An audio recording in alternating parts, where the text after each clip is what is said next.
예, 안녕하십니까. 지난해 제가 김문수 TV, 경기도지사를 지낸 김문수 지사가 운영하는 그 유튜브 김문수 TV에 몇 차례 출연할 기회가 있었습니다. 그 당시 김문수 지사와 나눴던 얘기 중에 민주화 운동 유공자인데 왜 유공자 신청을 하지 않느냐, 왜 보상금을 받지 않았느냐 라고 제가 여쭤본 적이 있습니다.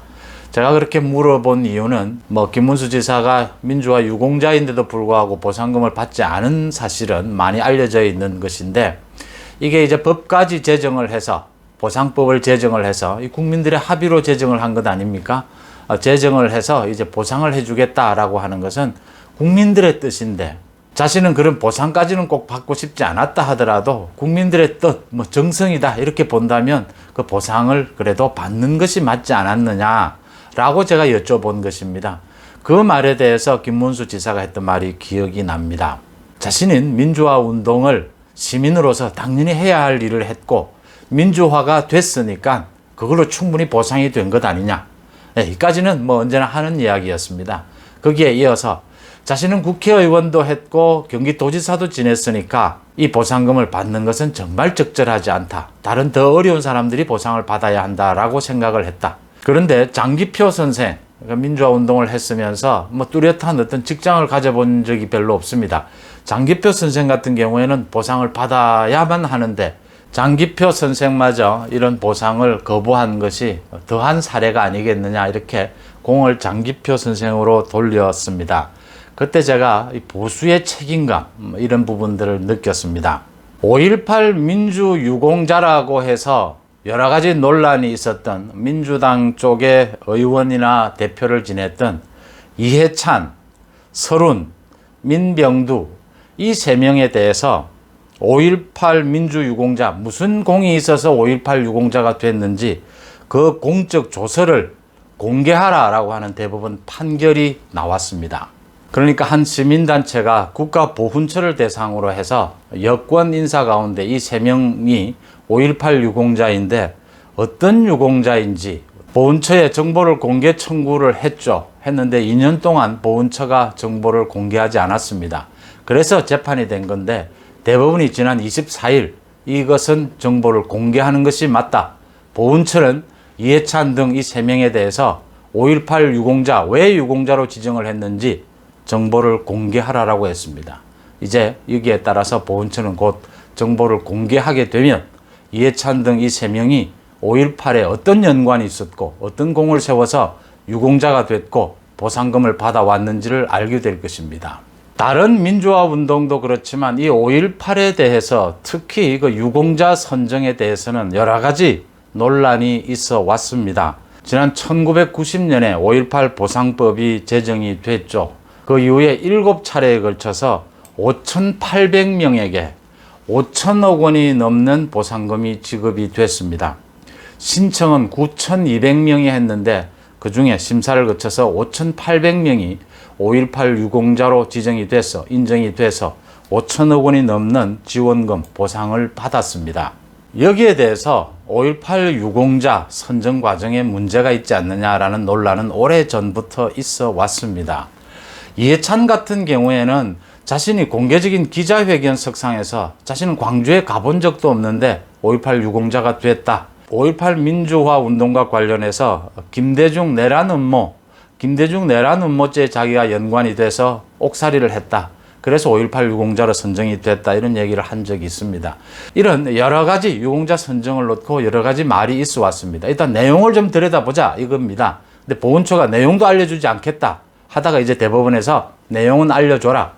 특히 민주당 관계되는 사람들, 정치를 하는 사람이 자신이 유공자인데, 국가 유공자인데 이건 자신이 떠벌려도 홍보를 해도 뭐 할 일인데 왜 유공자 사실을 숨기느냐는 겁니다.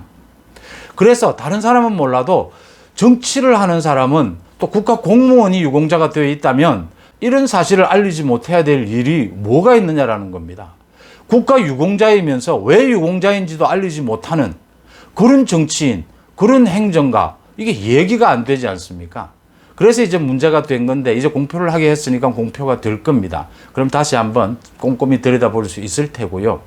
지금 5.18 유공자 이 5천여 명이 넘는 유공자에 대해서 그 명단을 밝히라라고 하는 부분에 대해서도 지금 명단을 밝히지 않고 있습니다. 그러니까 개인 사생활을 보호해야 한다는 것인데 거기에는 사회 일각에 5.18에 대해서 패배하는 분위기가 있었죠. 5.18에 대해서 왜곡하는 것에 대해서 처벌을 하겠다라는 법안도 지난해 통과를 했죠. 그러니까 5.18에 대해서 그 역사적 사실인데 거기에 대해서 왜곡하고 역사적 평가를 하고 하는 부분에 대해서도 처벌할 수 있는 근거가 마련이 된 셈입니다. 이게 맞느냐 그러냐를 떠나서 5.18에 대해서 뭐 여러 가지 많은 얘기가 있었으니까 그 역사적 아픔이 있었으니까 뭐 그런 법도 만들겠다라고 했다면 왜곡하는 것까지 처벌을 한다면 이제는 유공자들 명단도 발표를 하고 유공자 내용도 발표를 하는 것이 균형에 맞지 않느냐라고 하는 점입니다.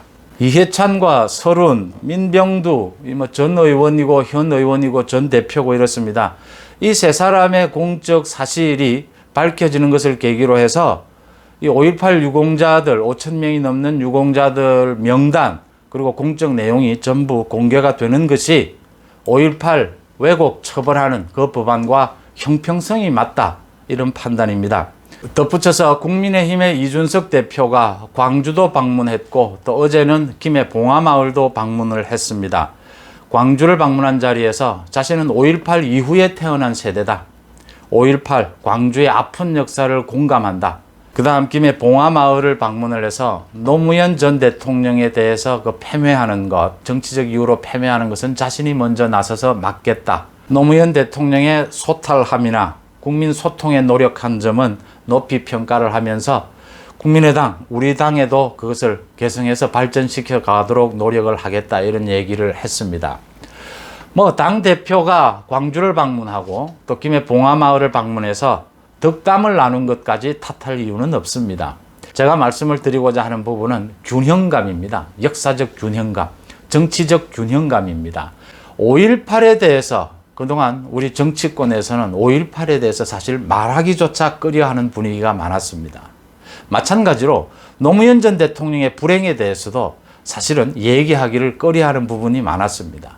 5.18 얘기가 나오면 너무나 예민해졌고 노무현 전 대통령 얘기가 나오면 너무나 민감해졌기 때문입니다. 심지어 문재인 대통령을 비롯해서 지금 문재인 정권의 실세들은 노무현의 한을 풀겠다, 노무현의 복수를 하겠다 라는 말을 사석에서 서슴지 않는 때도 많았습니다. 이제 5.18 민주화 운동의 이 유공자 부분에 있어서도 냉정하게 균형감 있게 까놓고 이 사람이 왜 유공자인지 어떤 공적을 세웠는지 있다면 알릴 것은 알리고 홍보할 건 홍보하고 정말 유공자로 채택이 되어서는 안 될 사람이 있다면 그 사람을 가려내는 작업을 이젠 객관적으로 정말 균형감 있게 할 때가 됐다라는 점입니다.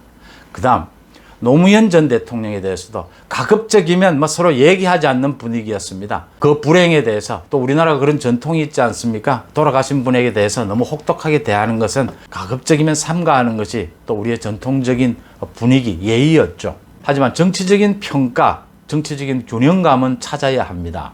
이준석 대표가 이런 점에서 좀 객관적이라는 측면에서 많은 기대를 하게 되는 겁니다.